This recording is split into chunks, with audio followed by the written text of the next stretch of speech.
Well, should we just jump right into it? Let's jump right into it like a cat jumping into a box. Well said. Hello, and welcome to another episode of Very Good Video Games. I'm Levi, the host for this episode, and I'm joined once again by Scott and Dylan. Hello. Hello. So, I have a question for you guys. Or Dylan, are you a cat person by any chance? Yes. I ask because today we're talking about Stray. You didn't ask me. Well, I know you're not a cat person, Scott. You don't have cats. I don't have cats, and I don't particularly like having them in my house. So you're not a cat person. I'm not. I'm kind of in between where I would be a cat person if I wasn't allergic to them. And I did have a cat growing up. His name was Tickles, and he was a lovely cat that would come up to you, brush up against your leg, and then lay on the ground and prompt you to pet his belly. And then you would do it for a bit, and then all of a sudden he'd just attack you out of nowhere. And I was like, what the heck? And that's my relationship with cats, really. And then after that, That's actually, everyone's relationship with cats. Yeah. They're little bastards all the Strangely time. enough, Marshmallow's not like that. You can just scratch your belly for hours and she will let you do it. Yeah, that's the thing. Some cats are just so chill. Some are in between chill and psychotic, which was like my cat, and some are just crazy. That just To be run around. fair, my cat is also a fucking idiot. So, we're pretty sure has some amount of head injuries because she just does weird stuff. Wait, okay. Can you give us more context to the head injuries? I don't know, just probably bumping into stuff not literal head injuries, I think, but also she's just real dumb. Actually, no, Okay. there is one head injury that unfortunately that I caused to her, which was that one time I was we were putting away groceries, and basically what happened is I was putting away a beer can and I tried to put it in the side of the fridge and it just slipped down and hit her right on the head. The beer can fell out of the fridge and landed on her? Yeah. Oh my gosh. I thought you were going to go somewhere like we put the cat in the fridge and her head got stuck in the door or something like that. But no.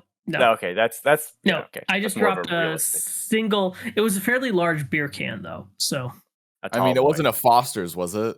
No, it wasn't a Foster's. It was like a Guinness-sized can though. Okay. Oh, okay. Wow. Okay. Well, before this degrades into cat stories. Yeah. I thought that was the podcast. Sorry, did I say degrade? I mean upgrades into cat stories only. Well, that's basically what Stray is. It's just a love letter to cats. But before we get too far into it, I should say full spoilers ahead for Stray. So if you haven't played it yet, go play it, come back, and join in our discussion.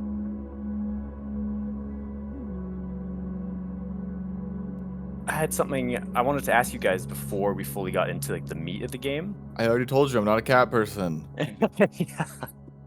But something about this game is clearly really striking to people. I remember watching the first trailer for it. I think it was at a E3 one year or something like that. And something is just so interesting about this format of a game. I couldn't really put my finger on why it looked so interesting right off the bat to me. But do you guys have any idea of what made you want to play this game? Or because I wanted to be cat. Yeah. That's the only reason anybody played this game. They wanted to be cat. And they just happened to also put it in this interesting, quirky sci-fi robot world. Mm-hmm. I would push back slightly. I think if the you're gonna push back, huh? Yeah, I'm gonna push back on that. I think if the trailer come out and instead of the sci-fi cyberpunk world, it was just a cat wander around a house, it would not get as much hype as it did get. I think the initial image of this happens in the game, but when the cat wanders down the alley and the robot sees it and sort of dodges into the side door, and seeing that and this sort of old school Hong Kong alley with the angular 1960s robot, I think that central aesthetic is both the selling point of the game and what the game is fundamentally based around. I just asked that because Stray, the game itself, has been getting tons of traction online. In particular, like IGN and stuff. Like those websites have been reporting numbers like similar to like Elden Ring, apparently, as far as like public interest and the amount, not the amount of sales, but yeah, it's just something about Stray just captured the imaginations of everybody. And I just remember seeing the first trailer and really wanting to play it right off the bat. Bro, it's because the internet loves cats. Yeah, They knew what they were doing. that's Yep. the thing. That's why I asked if you guys are cat people as well, because it's not just cat people that want to play this game, it seems. Scott, you played it. I I played it. did. I did. Mhm. I don't know if I fully agree with the fact that the setting and the protagonist had to be in the same game, if that makes sense. I know exactly where we're going to be going with that Yeah. comment, I think. But Well, it's because I don't know. There was the fun stuff of being a cat, fucking around, pushing paint cans over, scratching up shit, and just rubbing up against the robot's legs and stuff. But I don't know. After a while, it's like, okay, I've done the cat stuff. Where's the meat of the well, activity that you're gonna do in this game? And I found that the funnest part for me was interacting with the robots.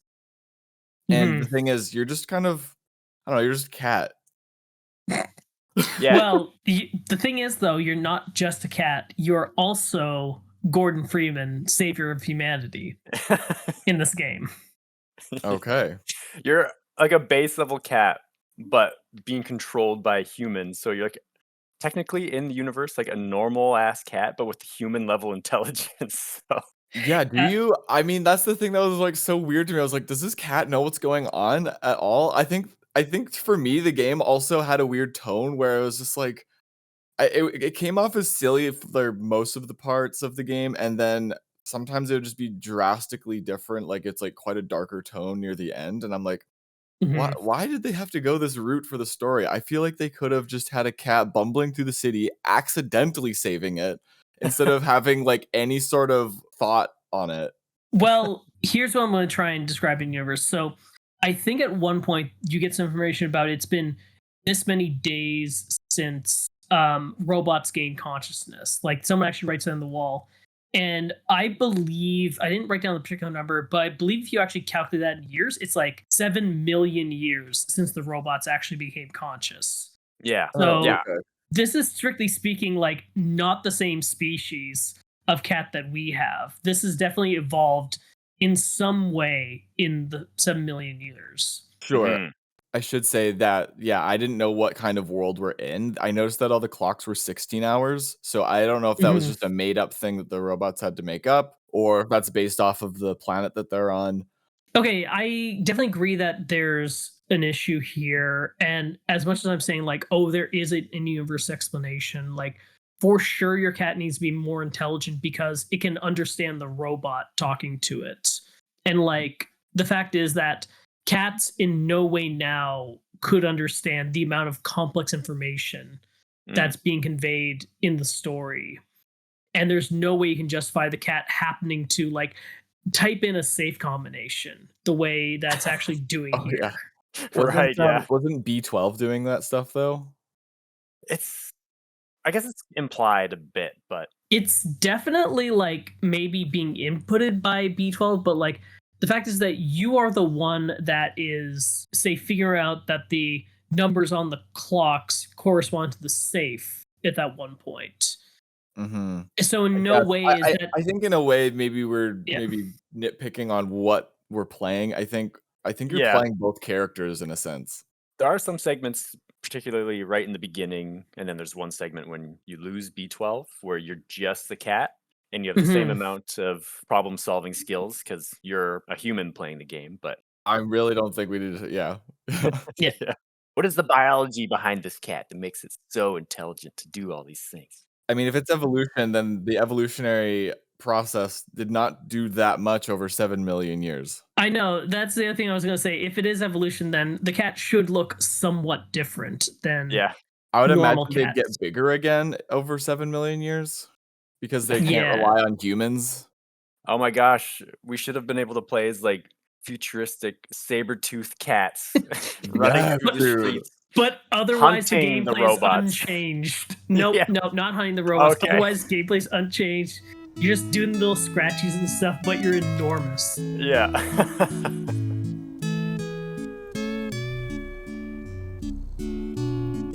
So I wanted to talk about, like, what do you think has happened to the world that caused humanity to seemingly be encased in these field cities, I think they were called? From what I was reading from certain like logs and talking to different robots, it seemed like the outside world had itself been basically destroyed. It was a bit more vague on what had happened exactly to the world outside, but it seemed like something along like climate change or nuclear war, something had happened. It's one of the ones that we all Yeah. figure are gonna happen at some point. I'm doubtful of it being another meteor. Yeah. Hmm. Yeah. But then also on a tangent, there's also evidence of like a strong plague or disease sweeping through and Hmm. killing off humans as well. But Oh, I think it was a plague, actually, now that you say that. I feel like the plague might have started after the city was sealed. Like I thought the plague was related to these. No, wait, sorry. The Zerks were like bioengineered, weren't they Okay, originally? so oh, can I just yes. say that, like, the whole existence of the Zerks is so fucking stupid? Why? Okay, so just to remind you what the Zerks are, the Zerks, whatever they were before, they were designed to take care of the city waste. So they just built this city not thinking about city waste at all. Oh yeah. It's like, I what the fuck are you talking? It's like, what? They didn't think about this? I think it might be a bit more vague than that though, No, because it's really not. I think what happened, I feel like they were in the cities for way longer than they had like expected to be, and so their probably planned systems for waste disposal got out of control. So they seem to bioengineer these bacterias that I think they've kind of discovered. Like, I think it's based off of like modern science as well. I think there's been some bacteria that they've found that can like break down plastics and stuff. There's a lot of different Mhm. fungus materials that will break them down. So Yeah, I and guess the so idea is that we're thinking that the Zerks just became those little cute creatures, and then also monstrous eyeball wall Mhm. right, too. yes, yeah. So I think Yep. that's where that kind of went. It was in the direct, like that. At least that was my thinking. Is that like they were like, okay, we need to adapt to this problem of excess amount of waste because we've been down here in these cities far longer than we were expecting. The counterpoint is that they basically did think ahead of time that they would be down there permanently because they basically built their city shutdown system without an off switch. I mean, that's basically what the trying the plot forward. Yeah. So you would Oh, think that they would be like, we need some way to deal with waste management forever, hmm, which I guess you could then say, okay, the bioengineering is the solution to that. But yeah, you're right. The way it's framed is like they were already in there and then they came up with this idea. yeah, that's the way I interpreted it. Anyway, Which it actually seems like it still didn't work because you start in like a big pile of trash after you fall yeah, down in yeah, the that's game. true. Yeah, So they're still not doing their job. yeah. They're not doing it well enough anyway, or maybe they just like evolved to the point where they're focusing on just eating those robot people instead of garbage. Hmm. Although overall, I guess I have a positive opinion on the game for various reasons. Mm, I would. This is going to come up in another game that we've discussed for the podcast, but like the sort of stitching between the elements of the game is a bit weak sometimes. The game fell into certain gameplay mechanics that it didn't need to. It had this fresh idea, and they used these kind of stale mechanics that could have been any third-person adventure game. yeah. The parts of the game that I loved the most were easily in the slums, Ant Village, and the Midtown sections, just because you just ran around interacting with Yes. the robots, and it just felt like this Mm. sandbox, which cats love to shit in. Yeah. Um, but no, that was like I thought the best part, and I know that I already mentioned this before that I was gonna bring up a different game, just because after I played it, I was like, man, I feel like this game didn't need to be in any way a narrative game. It could have actually just been in the same world, but just been kind of a collectathon style game because I had played a short hike right after, and I was like, that was Mhm. just such a good game. I feel like they could have done that with the cat exploring the futuristic robot world. What's a short hike again? Sorry. Oh yeah, for people who don't know, Short Hike again, not really can't really spoil that game, but it's basically just a young girl who happens to be a bird in a very Animal Crossing like world going on a hike up a mountain. But it's Hmm. very much structured for you to collect and interact with all the characters. Mm. And I spent a lot of time just running around and collecting things and talking to all the characters on the island. And I just feel like that would have been just as fun, if not better, for the Stray gameplay loop. Right. Yeah, for me, I have like the strongest impression in terms of the game in the slum area, where it's like you just are presented with this sort of wide open area. You have clearly a few different things you can do. They're not even really objectives. Like it gives you a main objective in that section, but it also gives you like, hey, there's this musician who needs like music sheets in order to play a songs for you. Which is And great. I loved collecting the songs for her. It was so much fun. Clearly, the developers I mean, did you guys take any notes on all, like, the references to film and, like, other games and stuff? not No, not on the specifically, references. but I Okay. did like notice There the was a lot of references. really fun references, like, the I think his name is just Doc, the one Oh, robot yeah. that invents the UV gun. Yeah, one of the outsiders that you're He looking for. literally says like, "Oh, yeah, I need 1.21 gigawatts of power to power this." That's a Yes, direct quote from Back to the Future. I do remember that now, yes. Mhm. And his son looks like Marty, actually. Yeah, I realized that after. There was a siren head robot that was dancing at the club, and when they were dancing, there was also the robots there looked a lot like Daft Punk. Obviously, they couldn't make them look exactly like Oh, Daft yeah, Punk. Mhm. yeah. There was some guys that were playing clearly talking about D&D, or at least some tabletop role-playing game. Mhm. Yeah, I remember those guys. I I like the guy that downloaded an aimbot for himself and then got a virus. Oh, Oh, yeah, I right. didn't remember that one actually. He was in the bar in Midtown. He was I didn't remember it being a aimbot, but yeah, I remember him, like, having a virus where he, like, said stuff, like, his face was upside down or something, and Oh yeah, yeah, yeah. something like that, yeah. Yeah, anyway, Dylan, you were talking about the slums. Yes. There's like these other guys just throwing paint cans around, and you gotta get them to drop one and like get this other robot to clean up the mess. There's just people hanging out, and you want to figure out what they're doing. Mhm. And that I think was the strongest part of the game. And the way I describe the game is that it does have that central aesthetic core of a realistic cat exploring this very interesting world that's sort of impoverished but also has a lot of culture to it, and it's also these old school robots. And then they built everything around that, but in building things around that they started to insert elements that, as I think Scott said, somewhat stale, unfortunately.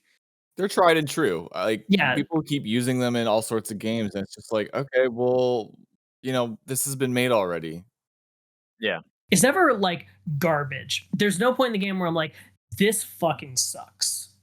I definitely agree with you where the open zone sections are definitely the strongest parts of the game, but I think I have to disagree with the fact that it's borrowing from a lot of tried and true gameplay tropes and stuff. I don't think it takes away from the overall experience. Like I still had tons of fun just running around the city and jumping and everything. Like just the navigating of all the obstacles and climbing up on buildings, crossing pipes, all of that. Like the method of jumping and selecting where to go was different from what I was expecting. I was expecting more of like a classic platformer style, just like having a jump button and then Mhm.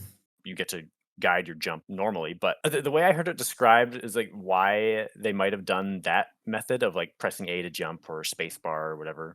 Is because like cats are more calculated in what they do, and so I actually thought that made a lot of sense. Like from a cat's perspective, like yeah, they don't just blindly jump off stuff. I mean, not all the time, but yeah, no, I personally really liked the gameplay of it and like some of the classic tropes that they did. I personally like found myself being really invested in the narrative and the characters, even though some of them are quite reminiscent of some movies and stuff, as you're saying, like Doc and all that. Oh, Lots of but references, but that was like those are homages. Yeah, Mhm. They're not stealing content. They're just doing an homage. yeah, yeah, Yeah. definitely.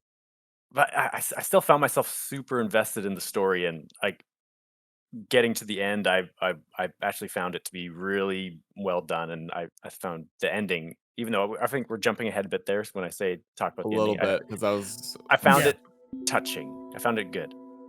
Very good. Oh, I disagree, but I'll mention it later. Yeah, okay. Yeah.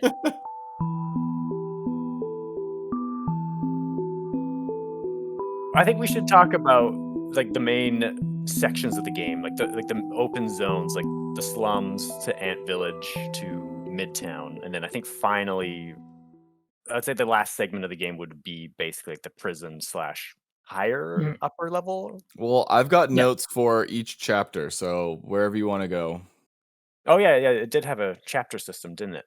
Yes. What do you guys think about like first coming into the slums? Like the contrast from going through all like the really tight guided sections and then having it finally open up in the slums. Like, what did you think about that? Oh, well, my wish came true as I was playing it because, going through the dead city being very much, railroaded in this direction, it's like, "Oh, man, I can't really deviate from the path at all." Like, it didn't feel like Mm, there's anything to collect or, like, explore, so I was like, kind of a bummer, I kinda wanted to explore as a cat, and so as soon mhm. as I got to the flat, I think I wrote down, "I wish there was exploration or anything other than following the path," and literally went to the slums, and I was like, "Yes, here it Yeah, is. yeah. Mhm. I'm looking for memories, and I'm looking for paint cans or Music. whatever. I'm looking for music."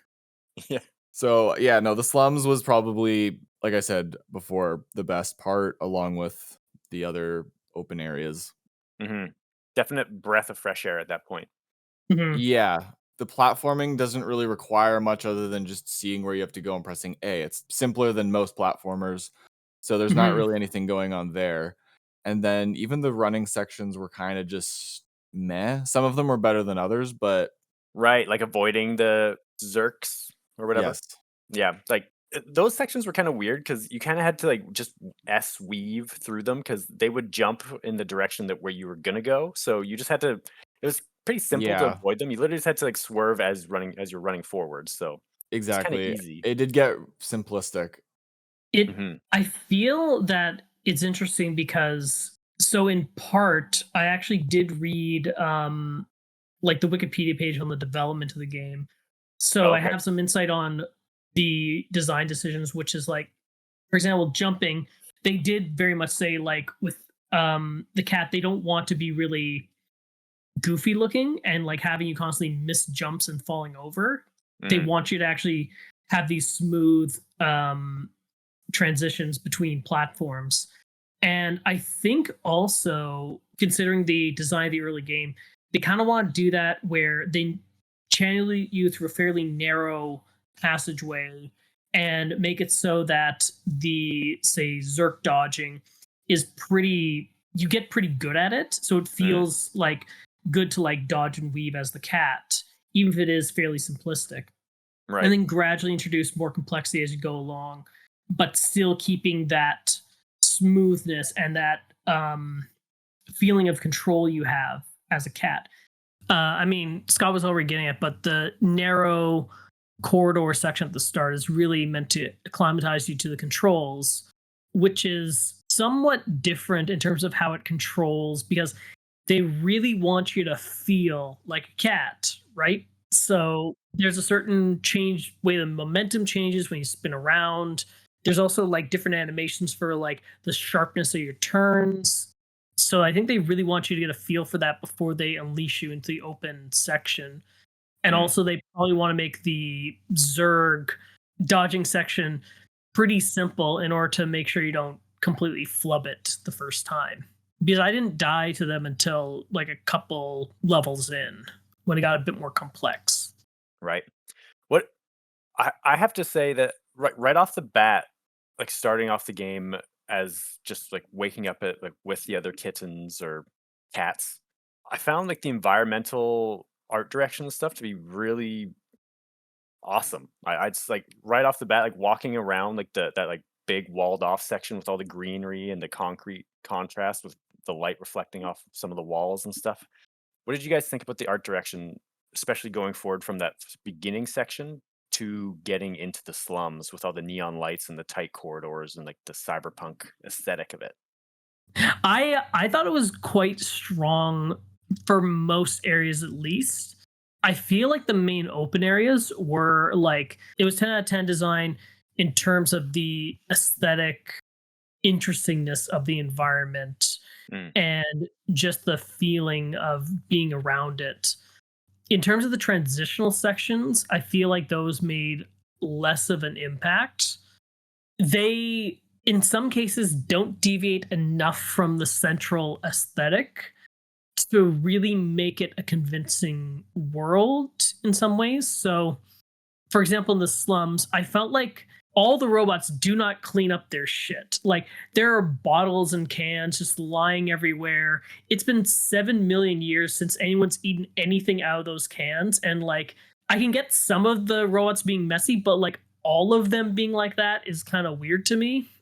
I think it's implied that a lot of that garbage is overflow from the upper levels getting pushed down to the slums. And I think one of the parts in Midtown is like going through the big factory, and they just say that one of the functions of the factory is just to put all the garbage down the chutes down to the slum area of the city. And they don't know what happens to it because they haven't communicated with the lower city in like thousands of years, I think they say. Mhm. But they just assume that they're dealing with it, and down below, they have no idea what's going on up above. There's this, like, communication disconnect, and so there's, like they just put all their garbage down here, and up above, they're like, "Hey, yeah, w that's the system. We put our garbage down to them, and they deal with it." So, I think what it is, it's just, like, such an overflow of garbage, and lots of it is our bottles and stuff because it seems like robots are who are trapped inside this massive city for millions of years are very alcoholic and have lots of problems because of it. Yeah, they seem to have developed some sort of food and drink ingesting system for themselves because there's Yeah. bars that they're all at, so it's kinda funny. I guess that's true because I didn't really think put that together, but yeah, one of your questions, yeah, got to get a robot a drink. Yeah, yeah, Yeah, and, like, and there's one of them is drunk that you have to wake up. yeah, and there's, like, a little wire noodle ramen stand that you can go Yes. to, and, like, The you look ramen. and yeah, yeah, you look in the bowl, and it's, like, a fold of wires in, like, oil or something. It's like, they don't Mm, have mouth holes, but, like, they clearly are eating it somehow. Well, did you also notice the sticks of RAM sticking out of the ramen? Yeah, I yes. did, yeah, that was a good touch, yeah. Yep. I noticed, I think it was in the lineup for the club in Midtown, like, one of the robots was, like, vaping almost or something with, almost like a little, like, Yep. e-vape. Yeah, a few of them had that. Yeah, but there was no smoke coming out, and there's no mouth hole that they're putting it up to. It's just funny. I think they even Isn't it like in Futurama where they just are zapping themselves, basically? it might be Mhm. honestly, yeah. I think B12 references that a bit where he says it's interesting that these robots have developed like mannerisms and habits similar to humans because at this point humans have been gone for at least thousands of years and there's almost a sense of like they revere the humans in some way as like their creators, not as like gods necessarily, but as their creators. And so they do some things just to imitate the humans almost out of like just because that's what their creators did, so we should do it too, it seemed. Yeah, B12 also talks about how I think of the same thing that you're referencing, how they started with art that was very simple and like and just replicate what they were seeing, and then they developed their own art styles as time went on to Yeah. the point where they're just making their own art at this point. A lot of it was represented in graffiti from what I remember, but, like, it was cool, I don't know, I liked it a lot, I liked the aesthetic of it. Okay, Yeah, that's all I have to say about that. same. Oh, did you this is just a little side tangent, did you guys happen to look at some of the titles of the books? No, Oh, I fuck. I didn't. don't think I did. So there's a one segment in the library where you can like go and like lay down and sleep, and then like the camera pans out slowly. And when I was in the library, it did a little bit of like a close up on some of the book titles, and I wrote a couple down just because I thought they were kind of funny. Like it's just such a small thing for the devs to add in, but like there's ones like "My Uncle is Lagging" or like "Broken String Theory" and stuff like that. It's just it's just funny. Sorry, you did just remind me that there was one book title that I wrote down, because in Midtown, there's a robot reading a book called How to Be a Ninja. I think I saw that one, yeah. I can't remember what his wording is, but he's basically bringing up the ship of Theseus problem, Oh, but yeah. Yeah. about himself, so I liked that. Do you wanna describe what the ship of Theseus is? No, look it up. If you're listening to this, you're on the internet. Yeah. You have Google. Let me I'm Google like, that for you. dude, that's its own podcast in itself, man. That's a complicated problem. Well, okay, a brief description of what he says, which is basically the ship of Theseus, is that, like, if he replace him being a robot, if he replaces an arm and then eventually his legs and then his torso and then his head, like, at what point is he the same robot that he was before? Like, after he's fully swapped out all of his parts, is he the same robot or person? Or is he a totally new person? And I think that question is it can be applied to anybody really. It's like at what point are we the same person that we were a year ago? Down to the cellular level even like our cells are constantly regenerating, but like we evolve and change our thinking as we go on. I thought the ship of Theseus reference was really cool. It was a cool little reference, and I literally just watched Ex Machina again with Taylor, and Great movie. it's Mhm. it has like similar themes, not particularly the ship of Theseus stuff, but like when involving AI and everything, it had similar themes in that regard. So I thought that was cool. Sure, yeah. Mhm. I believe actually were you thinking of the bot in Midtown? Sorry, you were talking earlier about, one of them vaping. One of them just had an aerosol can and was inhaling that. Doing whippets. Oh, it was in the bar. That's where it was.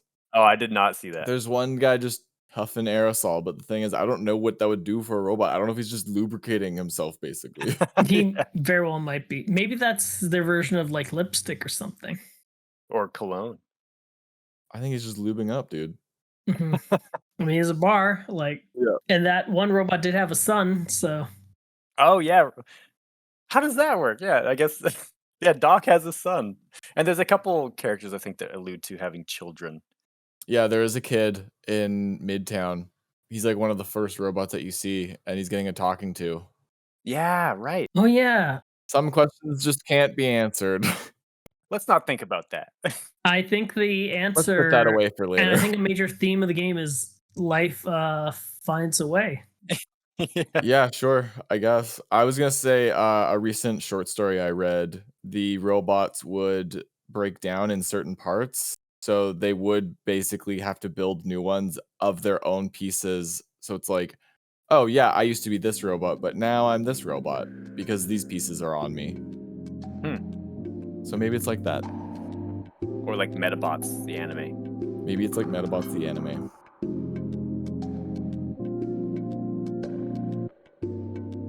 Something that we've talked about a few times now is the character of B12, and you mentioned the flat where you help him get out of the computer, so to speak.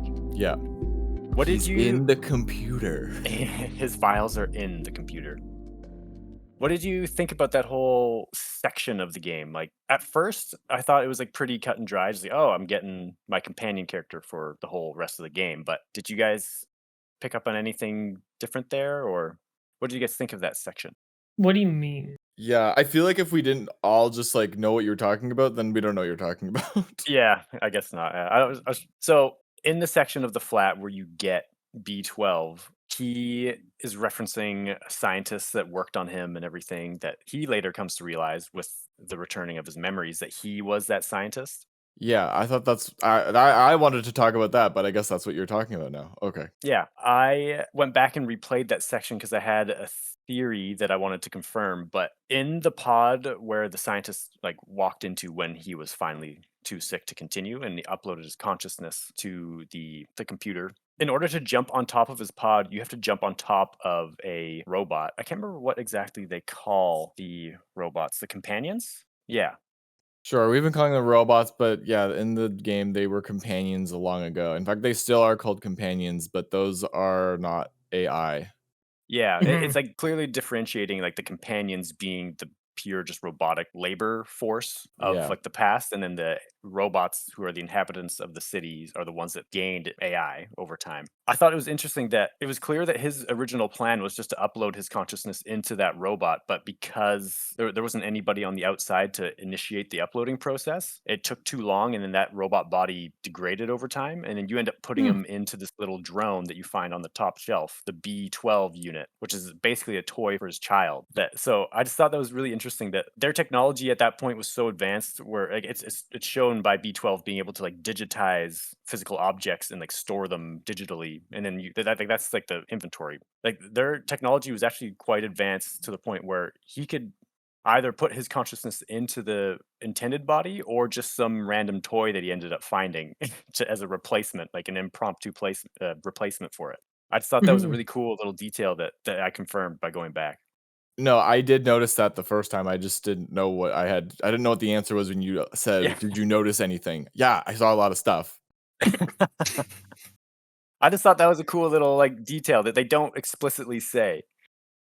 Yeah, Yeah, I'm no. always trying to lead you guys in that direction. Yeah. Yeah. I'm sorry, but it's like, "Did you notice anything?" "Yeah, Did what? you What do you want did me you to notice say?" anything? Did Yeah, you I'm a notice? cat.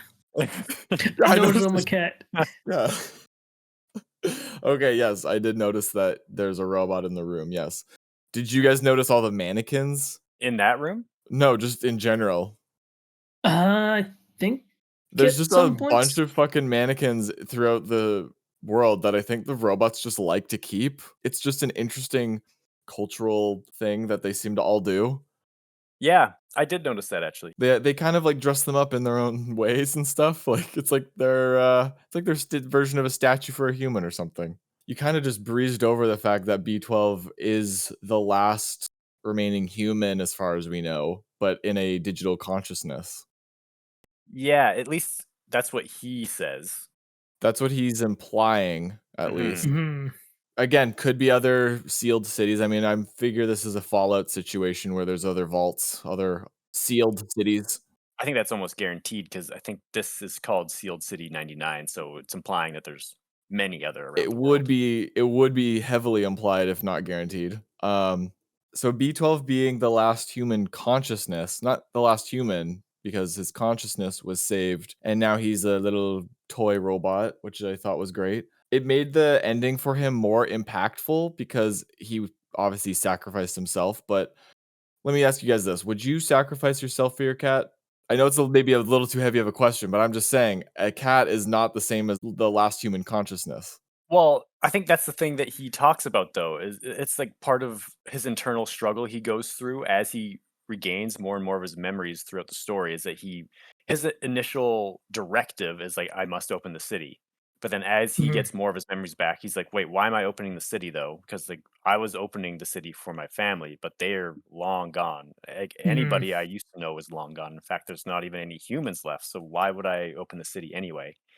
But I think what it is that through the adventures and, like, meeting all the robots and the AI that have clearly developed through them, like, he sees them as, like, a nice as a good inheritor for the human consciousness and human will, that he's like, "I'm gonna open this up for them but not necessarily just for them," but, like, it was a struggle that he talks about for a bit. He's like he directly says, like, "Why am I opening up the city now? Like, what's the point?" He kinda has, like, an existential He is very Mhm. quiet conflict. in Ant Village because of that, I Mhm. remember, yeah. And so I think True. that's why he ends up sacrificing himself. He Yeah. says he knows like the little robot toy he's inhabiting won't be able to handle the short circuiting it requires to open up the whole city. But he goes ahead and does it anyway because he wants the companions or AI to go forth and carry on the will of humanity. To go forth and be 5th. Sorry. Um, do you okay, so I feel like we're already talking about the ending, may as well just talk about it. Yeah. Okay, so B12 sacrifices himself, and then we get real sad because the cat lays next to him for a little while as Mhm. the big roof opens, and Well, because then he short circuited, he was really warm, and the cat liked that. yeah, So exactly. The cat He had didn't no he didn't emotional attachment. the cat the cat didn't see a face to eat, so he moved on. But I don't know, the ending kind of implied that B12 was still alive with the little flash of light coming from the mechanical workings of the outside. Mhm. What do you guys think of Oh, what do you guys think of that? Because I I feel like it's a little bit of a cop out. it If that is the case, if that is the case. I feel like it's not only a bit of a cop out. I'm not sure that makes any sense yeah. because he was just trying to shut down the doors. He wasn't uploading himself to the computer, right? Which he could have Hmm. done and not Like, died. He would have just Yeah. been he just would have been the city, I guess, mhm, which would have Actually, been I kinda think cool. That would have that been would cooler. actually I think that would make sense a bit because in his flat, like the little like digital pad that you put the B12 toy onto to upload his consciousness to is very similar to that one that he's interacting with in the control room. You mentioning that reminded me of it. It's like a very similar kind of like holographic rounded edge mm, square. Yeah, now that you're saying it, I'm remembering it, and maybe you're right that So might actually, be. that's actually to not a an bad theory extent. there. Hmm, Hmm. I Maybe it saw is. that I saw that glowing of the panel at the end, and I interpreted it as like just the city opening up The and people city. the city opening up. I interpreted it as the city opening up and people re-inhabiting the world. mhm. But Could no, could. it totally yeah, I think that's a valid theory that like he in his last moments could have uploaded his consciousness to the city's computer itself. I So think a lot of people interpreted the little flash of light as B12. mhm, I mean, I think that's how it's meant to be interpreted because Yeah. you first meet B12 as he's lighting up a pathway to guide you to him. right. Yeah. So you're meant to interpret those flashes as a deliberate consciousness, and that's linked to B12. Just wasn't sure if it made sense mechanically inside the story Mhm. Mm, for that to be the case because I wasn't sure if he uploaded. But you're right. If the deck looks similar to where he was originally uploaded to the robot, that's possible. yeah. Yeah. It just felt like an incomplete story because the cat gets out and then it didn't turn around and want back in right away. That's it. That's it. Okay, That's just okay. Alright, alright. I was like, "Where are you going with this?" It's scratching at the door and Yeah. No, Yeah. what I was actually gonna say was that, it felt incomplete though for reals because I don't know, what happened to the cat gang? Are they gonna reconnect? Yeah, that's what I was thinking. I was expecting to see the other Like, 3 what the cats. hell? That was just like, you're gonna leave us hanging like that? That's why they have to make a sequel now of us. It's gonna be a 4-player co-op where everyone plays as a different cat. The other thing that at the end that did not make sense to me was as the roof is opening and the Zerks are dying, Mhm. Clementine, the robot that you helped and they ran off to get chased by the Right. Sentinels are surrounding her and then all of a sudden just break down because they get hit by sunlight. Yes, I thought that was kinda weird at first as well. Why? The way I interpreted that was Just for narrative brevity? yeah. I was just grasping at straws at this point, being like, "Hey, this makes sense. This has to make sense This has because" to make sense.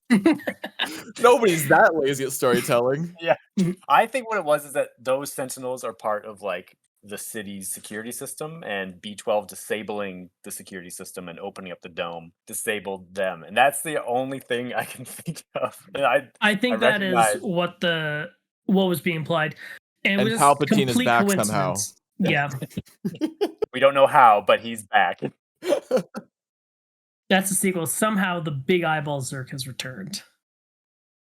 I think we covered the only slightly possible plot point for the Sentinels getting disabled when the sun hits them. I think that was literally just like a coincidence that the sun just happened to hit them, and it's like, oh, beep beep beep beep beep, kind of thing, which is Yeah.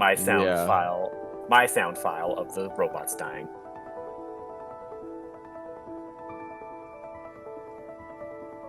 There is one segment of the game that I did want to ask you guys about more in detail, and that is specifically the ant village section.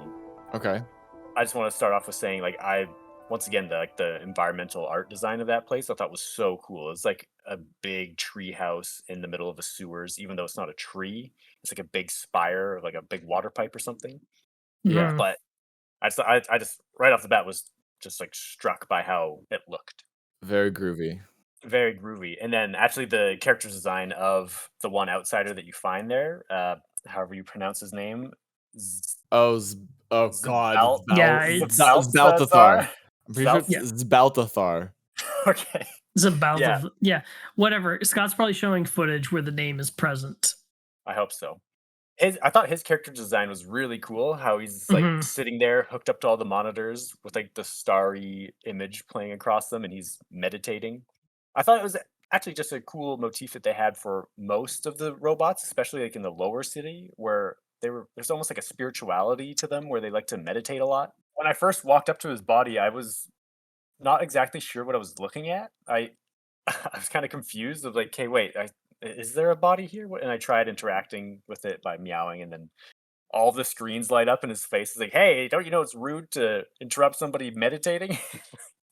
I Yeah. just thought it was such a cool little character introduction, and even though my time with that area was cut way short because, man, I'm so disappointed with this because that was one of the aesthetically interesting areas that I really wanted to explore a lot more of, and I accidentally explored too high up and exited the zone early without realizing what I was doing, and there's no opportunity for you to turn back at that point.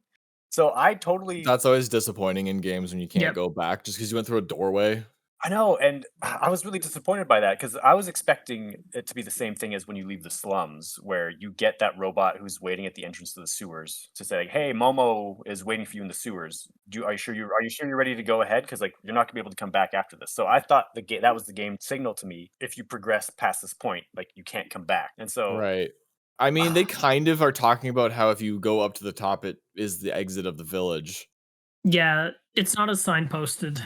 yeah, at that point, I had interacted with so little of the robots, like, that, like, I didn't talk to anyone about that because, yeah, B12 at that first ascension he's, like, still not feeling good and doesn't wanna communicate for you at that point, and so Right. I didn't know that that's what the exit was. I had some intuition of it a bit, like, where I was like, "Okay, this looks like an exit, but, like, I'm sure they wouldn't just let me leave, right?"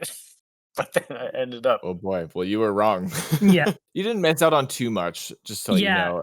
So that was something I was going to bring up earlier where that section is aesthetically it's amazing, but there's actually not a lot to that area unfortunately. okay. Like you can gather these three different colored flowers for this person who's collecting them and talk to a few robots, get a memory or two, and then that's kind of it Fuck there. up a I'm mahjong game. Yeah, fuck up the Mahjong game. Oh, yes, I did jump up on that table. Gotta get the achievement. Yep. But yeah, there I was a bit disappointed that there wasn't more substantial like the slums. I stopped a session when I just saw the Ant Village and I'm like, this is gonna be amazing. It's like, oh, that's it. The next time I played, I was like, oh, I'm done in like 10 minutes or so. That Yeah. was about it. That's kind of what I gathered from the devs, I guess, having that kind of development undersight of being able to leave a bit preemptively, it seemed, where I was like, okay, there must not have been a lot going on there. I was worried I missed out on some like really cool narrative stuff because it did seem like a cool like sector of the game. And actually, jumping back to the end game real quick, when you're looking over the whole city and like the roof is opening up, that's one point. That's the only part of the game that I noticed you can't see from that viewing room. It's because it's hidden. It's like underground, basically. Like Yeah, there's basically just at the top like a bit of light coming through, I think it's like the water treatment area or something.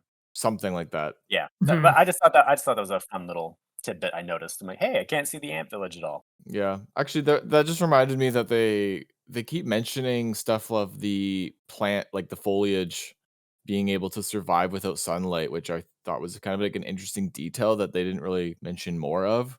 Right. Mhm. That does kinda harken back to the level of technology I was talking about that the human Yeah, civilization had at that point, where they're at the point Mhm. where they could bioengineer the plants to not need photosynthesis at all. Yeah, that's actually an insane statement if you put some thought into it.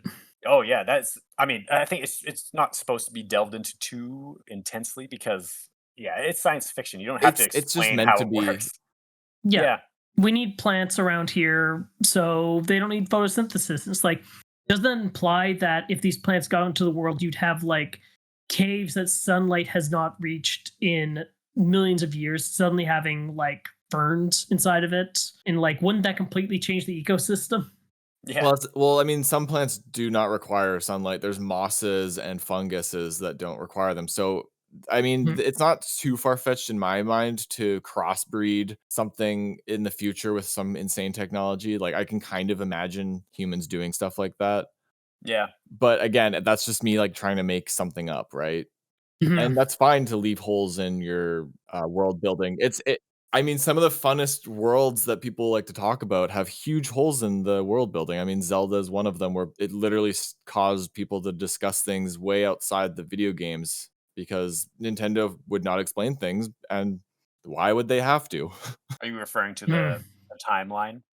No, I'm just talking about just games in general. It's like you just fill in the blanks yourself, and it's almost more fun that way Yeah. for some things. You have Well, I think this is actually getting into a bit of a conflict. Why people have this sort of pause about the game is that Zelda's a comparison where you're like, pretty much most of the decisions in the Zelda game are meant to serve the gameplay. So we want to redesign what the map looks like. We don't want the map to look too similar from game to game.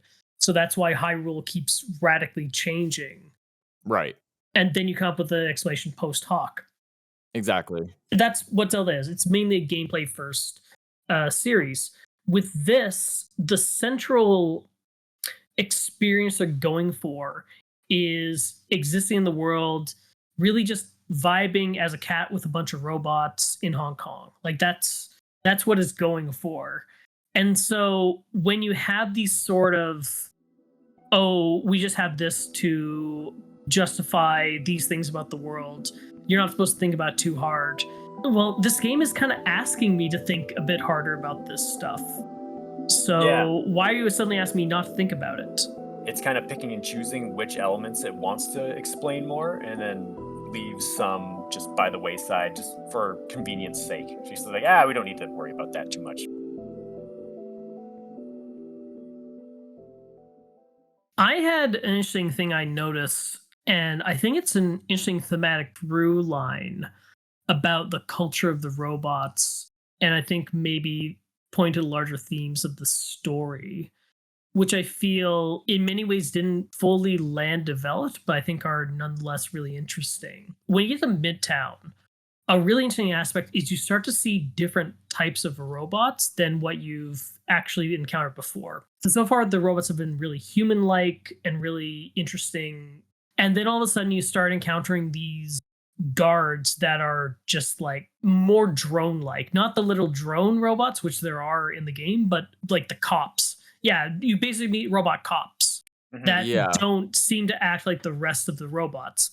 And then also you encounter sanitation workers that seem to act even a little bit different than the others. Perhaps they're closer to most of the other robots, but not quite the same. And the thing that really set off this idea was actually, did anyone notice this? That there's this store where there's a customer complaining like, "Why isn't this guy serving me? Like I've been standing here for hours and he's not doing anything." And he's jump off the counter and the robot is just dead. Like He's out Clearly of out of battery. battery, yeah. gone. And I feel like there's at Midtown, this theme starts to become apparent where in the lower levels, the robots have really developed this unique culture and humanity to them. But as you go higher and higher up, you get people that are going just through the motion. They're more robot like. They're doing what they're programmed. And then at the very end of the game, you meet robots that are just companions as programmed. They just like have numbers instead of names and just have these prepackaged responses whenever you interact with them. And it gets this thing where the higher and higher levels are just going through the motion. And that also applies to the overall story, where the whole thing is that the thing no longer needs to be in a lockdown and hasn't need to be for at least a few thousand years, but they're still going through it because that's just the way things are. Hmm. As part of their like programming is just to maintain this facility. It's like their purpose. Hmm.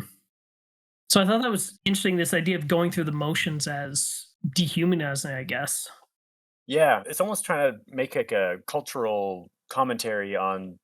I, I It's don't a know what it's a exactly. class system because Yeah. typically the Hmm. lower class has it bad. They want things to change, but the higher ups have it good, so they don't need to change anything. Hmm. But then as a result of that, they kind of stagnate and don't evolve. Kind of Yeah. like Yeah. Like, the vast difference in the companions or robots from up in the very highest tier of the city versus the very lowest is that's, like, the biggest difference in, like, AI. Like, we're down in the slums, like, they've almost developed more AI and, like, spirituality, where, like, you don't see nearly as much of that in Midtown of the spirituality side, or if at all. I think that is a really good way of stating it is, yeah, the class system is totally set up to, like, show that, like, the lowest class down in the slums have developed, like, way more culture and advanced AI and even, like, faith-based systems, and then up at the very, very top where everything is, like, pristine and clean and, like, that's where, like, the highest level of affluence was, like, there's no AI at all. It's just, like, pure robots just robotically going at their tasks for no apparent reason, and I think there might be something deeper there that they're trying to say that escapes me, but It kind of follows the same suit of what we're talking about with the class system, but I think it also is talking a little bit about diversity spurring evolution. hmm, Well, I don't know how that really correlates with robots and artificial systems because I don't know if it would work that way. But I feel like we keep talking about the concept of change and evolution. well, in different philosophical systems, like there's the idea that it's actually conflicts that drive progress forward, whether Yeah. that be culturally or personally. And actually poverty and not having a lot actually force you to confront these types of conflicts more readily than affluence. So if you apply this to this game, at the lower levels, these robots essentially need to struggle to survive and work together, and that creates their culture. That creates like a barter system with the exchanging basically cans of Red Bull for old human artwork. That's also where you get classical like acoustic guitar versus the club music in the midtown versus absolutely nothing at the upper levels. elevator music basically. Yeah, Yeah, elevator actually, music. you just made me think that it's funny because yes, that one guitarist is playing the guitar, but she won't play unless she has something already written. That's true, yeah. Mhm, Yeah, which is kinda odd because I thought that they did develop their own creativity, but I don't know. mhm. I think it is implied that some of the sheet music you find wasn't necessarily written by humans, so Oh, one of them is Yeah, clearly not. One of them is very much sounds like sorry, this is such a random reference, but it sounds did I ever show you that mushroom music? no, no, I don't think so. Like, music to listen to while on mushrooms or It's music music made by created mushrooms? by mushrooms. Okay, what, what? no, you have not shown me that. Sorry, then that won't make any sense to what I'm talking about, but there's one song in particular that is very trippy and it sounds like random electrical impulses Hmm. running through a synthesizer, but on a Hmm, guitar. Oh, yeah, there was that one song that she plays that is mhm. it's, like, Untitled or something like that, or and, Yeah, like, some she's like and I think she says something about, like, "There's not really any way to interpret this, but I'll do my best," or something. Like, yeah. Hmm. So they are saying that the robots can create music, but just not her. Anyway, I kinda just was thinking of that while we were talking. I did want to ask Scott though, what do you think of the music? Because I was really enjoying it at a lot of Oh, oh, yeah, points. the music was great. Obviously was quite a fan of the guitar music, but then also just in general, the synthetic sounding beeps and boops. Uh, no, I don't know. It was simple and it fit the overall feel of the world. yeah, it seemed very not necessarily alien, but, like, it fit the culture of the AI. There's a YouTuber called Maiko Lyko, and I'm gonna just play a little bit of his mushroom music, which is essentially electrodes attached to the mushrooms, which reminds me of the music in this game. Those are mushrooms.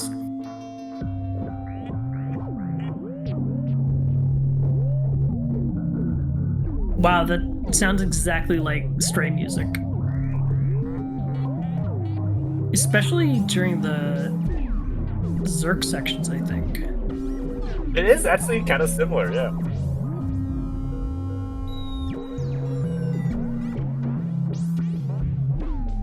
That's really cool, actually, though.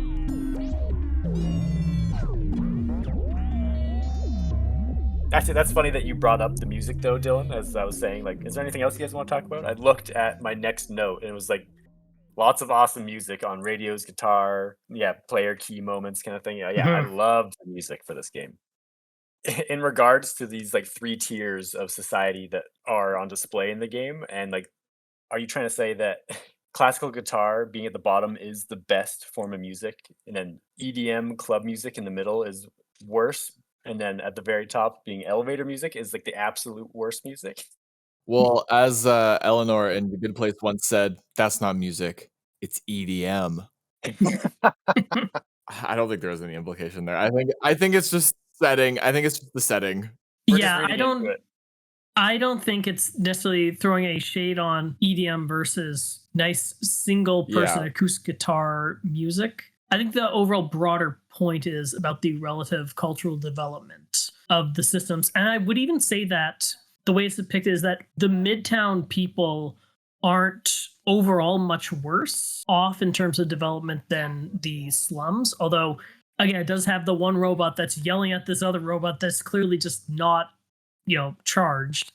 There is a bit more rigidity in their culture, but I think the bigger divide is between all of the companions versus the guards, sentinels, and custodial staff at the upper levels. Mhm. I think that's the real contrast. Yeah, the contrast feels very obvious to me now that we've kind of stated that, yeah, as you go up from the slums to Midtown to the very top, there is less and less culture and less sociability. Hmm.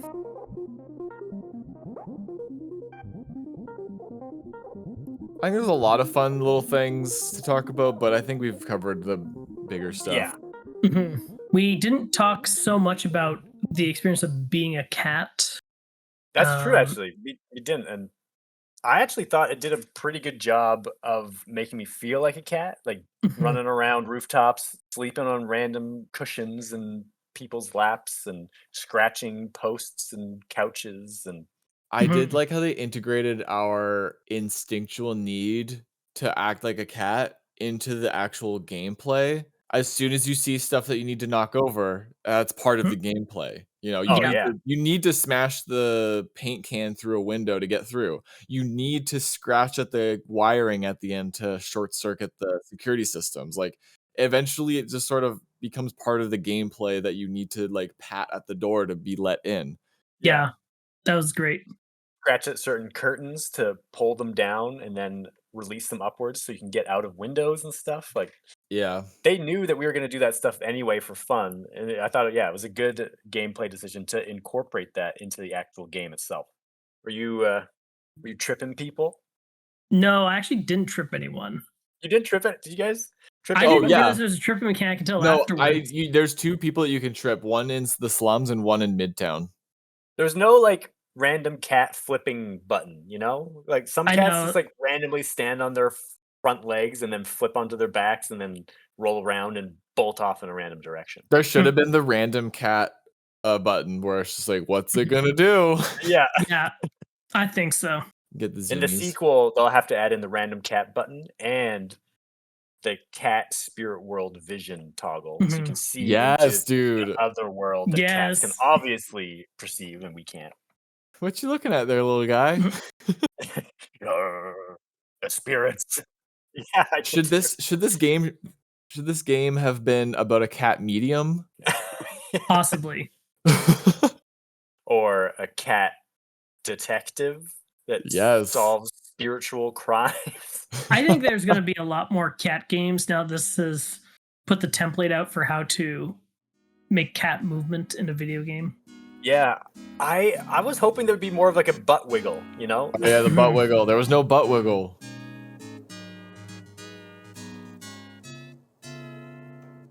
So I guess before we wrap things up, I wanted to ask you guys, like, Dylan, did you like the game? Like, what did you think overall?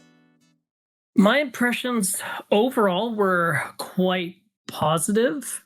I'm not over the moon on the game. In terms of gameplay, it's quite simple, but I also am on record saying gameplay is actually not necessarily the most important thing you can do in a video game. It's the overall experience you're trying to convey with it. I think overall, though, the stitching between some of the elements of the story and gameplay were not as well done as I would hope. And unlike Before Your Eyes or Tunic that we've done so far, nothing really like knocked me on my butt with, whoa, this is amazing. This is like such a cool idea. This game never quite reached that point.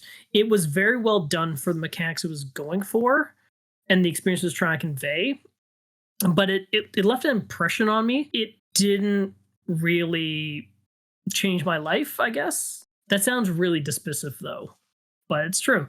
Did you have fun? I had fun with it. I'll remember the game. I'm not. Were you looking forget for a about it. short answer there, Were you looking for a short answer there, Levi? Not really. No, yeah, maybe. So yeah, you liked it. You liked the game. I did. Yeah. So Scott, your final thoughts. I was worried that I wouldn't have anything to talk about because what I'm about to say was all I was thinking was I had a good time. It could have been better. Mm. That's all I thought I was going to say for an entire hour-long podcast. Well, I'm glad we could, open things up a bit more for you. You don't Yeah, have to no, there look. was a little bit more thought now that we kind of were bouncing ideas off each other. I'm glad that we did kind of find some interesting themes that the game had in it, whether it was intentional or not. Mhm. I did enjoy the game overall, though. Yeah. I think, like, on the surface level, the game does seem a little shallow, but Well, Dylan said gameplay is not the only thing a game can do, but I feel like gameplay is a major part of a game. I mean, yeah. that's just me though. I really like when a game has, I don't know, a game in it. Yeah. Yeah, Not absolutely. bashing. Hey, Before Your Eyes was great. I just don't think there's much of a game in it. You know what I mean? Mhm. That piano segment, I love that mini game. I told you No. about that before. I stand by it. So overall, I personally really did like this game. I'm hoping it's not just like a recency bias thing where going forward I'll forget about it. And I really valued my time with this game. I had a lot of fun with it. I think I would rate it a little higher maybe than Scott, where I don't know, like yeah, it had its problems, but overall, I don't even know if I would say it had problems. It's just that I feel Mhm. like they could have done something a little bit more fresh with such a fun idea. well, That's and all. hopefully, I think maybe I had higher hopes for it. Maybe it was just there was so much hype around the game. I was expecting more from it. yeah. Well, I guess that's all the time we have for today. Thank you so much for listening. Before we go, next episode we'll be talking about Road 96. It's a single player narrative adventure game that is set in 1996 with the fictional nation of Petria, an authoritarian country ruled by a harsh dictatorship but undergoing a potentially transformative election season. It's available on PlayStation, Xbox, and PC Steam, also on Xbox Game Pass, I believe. So please play that if you haven't already and look forward to our next episode. I'm Levi, and I've been joined by Scott and Dylan. If you're watching on YouTube, please like and subscribe. If you're listening on your favorite podcatcher, please rate and subscribe there for more episodes in the future. This has been Very Good Video Games. Thank you very much for listening, and we'll see you all next time. Meow. Bye, everyone. Meow. Meow. Meow.